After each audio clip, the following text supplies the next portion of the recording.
തെണ്ടാൻ പോയിട്ട് എന്ത് കിട്ടി മനോഹര? അയ്യോ, അമ്മ കൂടെ ഇല്ലാത്തോണ്ട് ഒന്നും കിട്ടിയില്ല അമ്മേ. ഓ, ആരും ഒന്നും തന്നില്ലെന്നേ. നിനക്ക് മരുമോളുടെ കല്യാണം ആയിന്ന് പറയാൻ പാടില്ലായിരുന്നു. അതൊക്കെ പറഞ്ഞമ്മേ, തരണ്ടേ? അയ്യോ, കളക്ഷൻ മഹാമോശമാ.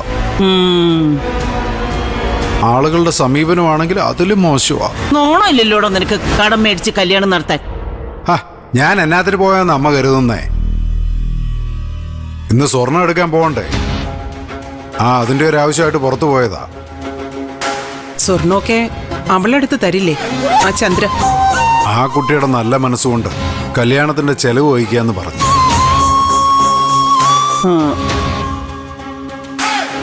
എന്നുവെച്ചേ ഭാരം മുഴുവൻ അങ്ങോട്ട് ഏൽപ്പിക്കാൻ പറ്റൂ? നമ്മുടെ ഒരു അന്തസ്സും മാന്യതയും നമ്മൾ കാണിക്കണ്ടേ? വേണ്ടേ? അപ്പോ അത് തന്നെ. സ്വർണം നമ്മൾ എടുക്കുന്നു. അതിനുള്ള കാശ് അതൊന്നും നീ അറിയേണ്ട കാര്യമില്ല മോളെ. വേഗം പോയി റെഡിയായിട്ട് വാ. ഇന്ന് തന്നെ പോയി സ്വർണം എടുക്കും. മനോഹര, എന്തോ ഉള്ളത് മുഴുവൻ വിറ്റുപിറക്കി മരുമോളെ ഇറക്കി വിട്ടാലേ മോളുടെ ആവശ്യം വരുമ്പോ നീ എന്ത് ചെയ്യടാ?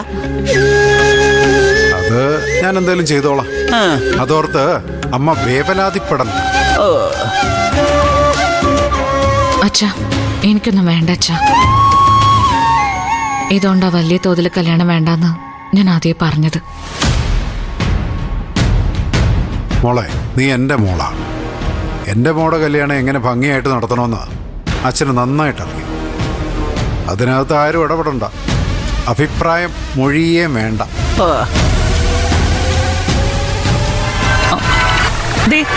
എന്നെ കുറിച്ച് ഓർത്ത് ഇവിടെ ആർക്കും ഒരു പേടിയും വേണ്ട മുത്തശ്ശി.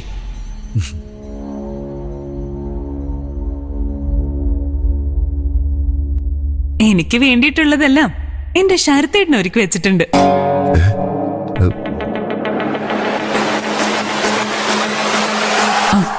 ബാങ്ക് ലോക്കറിൽ നിന്ന് അത് എടുക്കണം, കല്യാണത്തിന് അങ്ങോട്ട് ഇടണം. അല്ലേ ശരത്തേട്ടാ?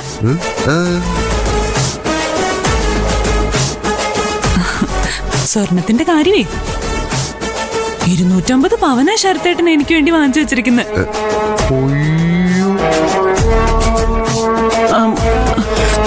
എത്ര പവന്? 250. ആണോ മോനെ? പിന്നല്ലാതെ അവന്റെ നിലയ്ക്കും വിലയ്ക്കും ഒപ്പിച്ച് വേണ്ട കല്യാണം നടത്താൻ. കെട്ടാൻ പോണ പെൺകുട്ടിയോട് സ്നേഹമുള്ള ആൺകുട്ടികൾ അങ്ങനെയാ.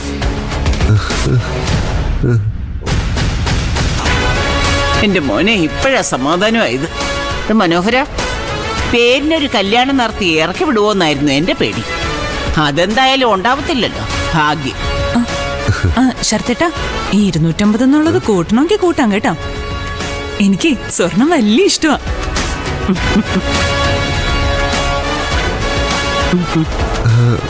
നോക്കാം. അതെന്താ? അപ്പൊ ശരിക്കും ഇല്ലേ? ഉണ്ടല്ലോ, ഉണ്ടാവണല്ലോ. 250 പവനല്ലേ? അതൊക്കെ ഉണ്ടായിരിക്കും.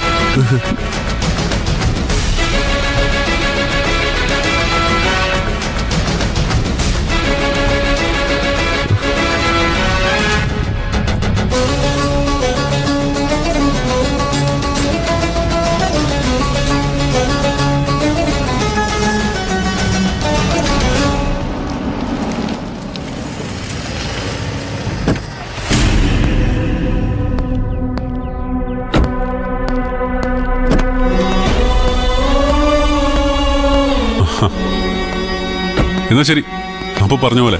അല്ല, കേറുന്നില്ലേ? ഇല്ല. ഇവിടം വരെ വന്നിട്ട് കേറാതെ പോയാലെങ്ങനെ? ആഗ്രഹമില്ലഞ്ഞിട്ടല്ല, അക്ഷരയ്ക്ക് അത് ഇഷ്ടാവില്ല.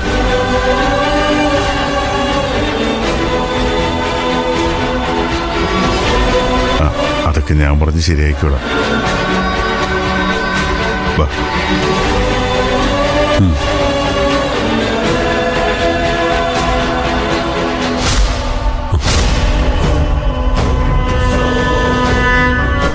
കണ്ടില്ലേ, എന്നോടുള്ള ദേഷ്യം ഇപ്പോഴും മാറിയിട്ടില്ല.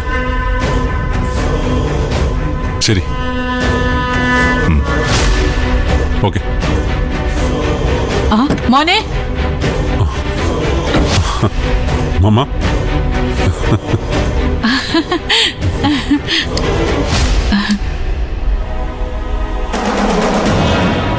എത്ര നാളായിട മോനെ നിന്നെ ഒന്ന് കണ്ടിട്ട്. ഇടയ്ക്കെങ്കിലും വന്ന് മമ്മയൊന്ന് കണ്ടൂടെ നിനക്ക്? ഓരോ തിരക്കല്ലേ മമ്മ. ഈ തിരക്കൊക്കെ ഒന്ന് കഴിയട്ടെ. അത് കഴിഞ്ഞ് ഞാൻ മമ്മയുടെ അടുത്ത് തന്നെ ഉണ്ടാവും. അതിനി എന്നാ? അധികം വൈകില്ല. നീ അകത്തേക്ക് വരുന്നില്ല? ഇല്ല, ഒരു അത്യാവശ്യം മീറ്റിംഗ് ഉണ്ട്. അപ്പോ ഇതിലേ പോവാന്ന് വെച്ചു. അപ്പോ ഇറങ്ങട്ടെ ഡോക്ടർ? നിരാശപ്പെടുകയൊന്നും വേണ്ട. എത്രയും പെട്ടെന്ന് നമുക്ക് നല്ലൊരു ഹോസ്പിറ്റൽ കണ്ടുപിടിക്കാം.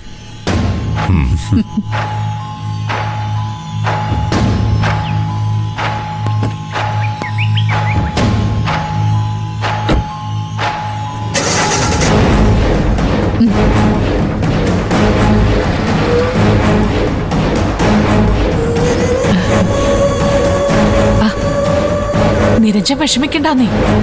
ഇത് പോയാ വേറൊന്നും. വിശാലിനും ഉണ്ട് ബന്ധങ്ങളെ.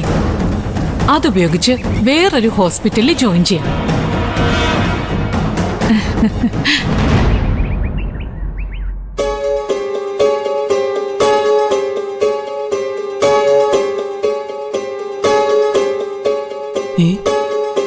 നീ ഇതുവരെ റെഡിയായില്ലേ? ഇല്ല, ഇന്ന് സ്വർണ്ണം എടുക്കാൻ പോണം. ഞാൻ വരുന്നില്ല അമ്മേ. എന്റെ കല്യാണത്തിനുള്ളതല്ല, നിന്റെ കല്യാണത്തിനുള്ളതായി എടുക്കുന്നത്. അതിനെ ഞാൻ വരുന്നില്ല എന്ന് പറഞ്ഞേ. നിങ്ങൾ തന്നെ പോയി എടുത്താൽ മതി അമ്മേ. നിനക്ക് ചേരൂന്ന് നോക്കണ്ടേ? ചേർന്നോളും, ഞാനൊരു പരാതിയും പറയില്ല. ഓ, അത് വലിയ ഔദാര്യമായിട്ടൊന്നും പറയണ്ട.